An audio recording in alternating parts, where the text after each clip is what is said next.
గత వారం రోజుల నుంచి సిరియాలో తిరుగుబాటుదారులు ఒక్కో ప్రాంతాన్ని చేజిక్కించుకుంటూ దేశాన్ని తమ ఆధీనంలోకి తీసుకున్నారు. ముఖ్యంగా ఆదివారం సిరియా రాజధాని అయిన డమాస్కన్ను చేజిక్కించుకున్నారు. బషర్ అల్ అసద్ను పీఠం నుంచి దించి అబూ మహ్మద్ అల్ జొలానీ అధికారాన్ని దక్కించుకున్నారు.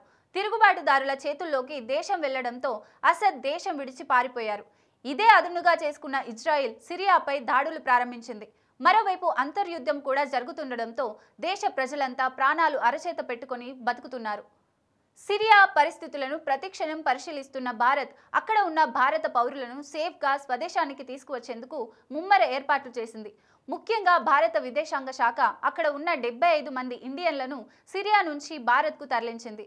ప్రతి క్షణం భద్రతా పరిస్థితులను అంచనా వేస్తూ డమాస్కన్, బీరుట్లోని భారత్ రాయబార కార్యాలయాల సమన్వయంతో వారిని తరలించినట్లు విదేశాంగ మంత్రిత్వ శాఖ తెలిపింది.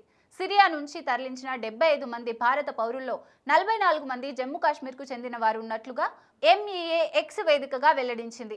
భారతీయ పౌరులందరూ సురక్షితంగా లెబనాన్కు చేరుకున్నారని, అందుబాటులో ఉన్న వాణిజ్య విమానాల ద్వారా వారంతా స్వదేశానికి తిరిగి వస్తారని స్పష్టం చేసింది. అలాగే విదేశాల్లో ఉన్న భారతీయుల భద్రతకు భారత ప్రభుత్వం అత్యంత ప్రాధాన్యం ఇస్తుందని పేర్కొంది.